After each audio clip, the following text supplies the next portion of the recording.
From wartime relics lost to the depths of oceans to Cold War-era relics resting silently in forgotten corners, each submarine tells a unique story of its own.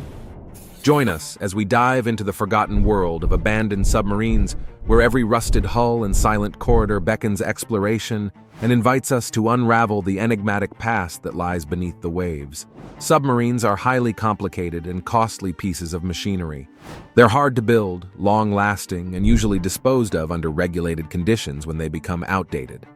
For all these reasons, abandoned submarines are extremely uncommon, although they do happen.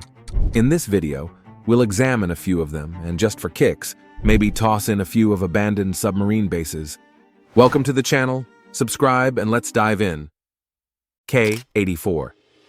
While the USS Ling has faced numerous setbacks, the Russian nuclear submarine K-84 boasts a rich and diverse history.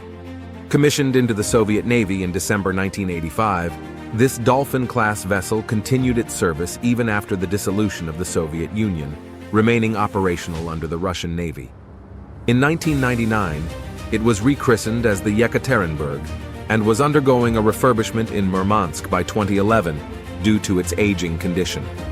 However, disaster struck on December 29th when a severe fire broke out, necessitating the partial submersion of the submarine to extinguish the flames. The fire, believed to have originated from sparks during welding on the hull, ignited wooden scaffolding, leading to the rubber coating of the hull catching fire. Many presumed this incident would mark the end of the Yekaterinburg's service life. Nevertheless, the submarine underwent a 3-year repair process and returned to active duty in December 2014. In 2020, its nuclear armaments were permanently removed as preparations for decommissioning commenced. The decommissioning procedure is slated for completion by mid-2022. Semi-submersible. While most submarines are crafted for military use, there exist notable exceptions, typically for lawful purposes. However, some deviate from this norm. Take, for instance, a semi-submersible vessel retrieved from Timu, Colombia, in February 2011. Suspected of serving drug traffickers, soldiers impounded the craft. Subsequent evaluations revealed its potential to reach Mexico, likely having made the journey multiple times before. With an 8-ton cargo capacity, its capacity for transporting narcotics is glaring. This narco sub isn't an isolated case. Another was discovered in Ecuador the prior year, with numerous interceptions since. The issue traces back to 2000 when authorities stumbled upon a half-built submarine in a Bogotá warehouse.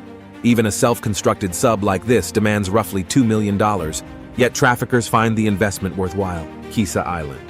During World War II, the Japanese Navy reached Kissa Island in June 1942 and occupied it for a year before being driven off in July 1943. This left behind a submarine as evidence, which allowed the Allies to gain a detailed look at the technology behind Japanese submarines. Japanese submarines were both an annoyance and a danger to Allied navies due to their speed, agility, and difficulty to detect.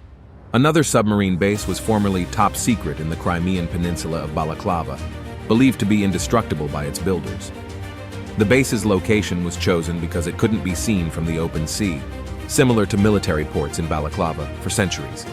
Work on the facility was completed in 1957 during the height of the Cold War, when expensive bases under 400 feet of solid rock were seen as wise and necessary. Originally serving as a repair center for ships from the USSR's Black Sea Fleet, the base quickly changed to submarine marine storage. The decommissioning process didn't begin until after the fall of the Soviet Union. The submarine base was considered so important that it continued beyond the fall of the Soviet Union. Submarine Explorer. Constructed by Julius H. Kroll in New York, USA in 1993, the underwater vessel initially lacked a definitive name in 1866. Eventually dubbed the Submarine Explorer, a moniker that might seem commonplace today, but held significance in its era. The craft operated in a basic, primitive manner. Acquired by a company aiming to extract oysters and pearls from Panama's Pearl Islands, it served this purpose for 3 years. However, 2 issues emerged during this period. Firstly, the Pearl Islands yielded fewer pearls than anticipated. Secondly, the submarine triggered decompression sickness among its occupants, an issue that proved insurmountable. News spread swiftly that anyone who ventured aboard fell ill. exacerbating the challenge of finding crew members. As a result of these dual setbacks, the submarine was abandoned on a Pearl Island's beach in 1869, where it has since languished, succumbing to rust and neglect. The USS Ling, a submarine with a troubled history, has faced numerous challenges throughout its existence. Constructed for service during the Second World War, the 312-foot vessel was completed towards the war's end, rendering it with little purpose. It was repurposed as a costly military training platform at the Brooklyn Navy Yard until 1972, when its utility ceased. Subsequently, the unwanted submarine found its way to the New Jersey Naval Museum, where it operated as a public attraction. However, the Ling's condition had already deteriorated significantly by the time Hurricane Sandy struck in 2012, causing extensive damage and firmly embedding it in the mud of the Hackensack River. The museum, unable to restore or relocate the vessel due to limited resources, was forced to close its doors indefinitely. Now stranded in the river, the Ling remains unclaimed by the city or the U.S. Navy, leaving its fate uncertain. Its low position during low tide exacerbates the situation, posing additional challenges. While it would be unfortunate for the Ling to decay in its current state, it reflects the adversity it has endured throughout its lifetime.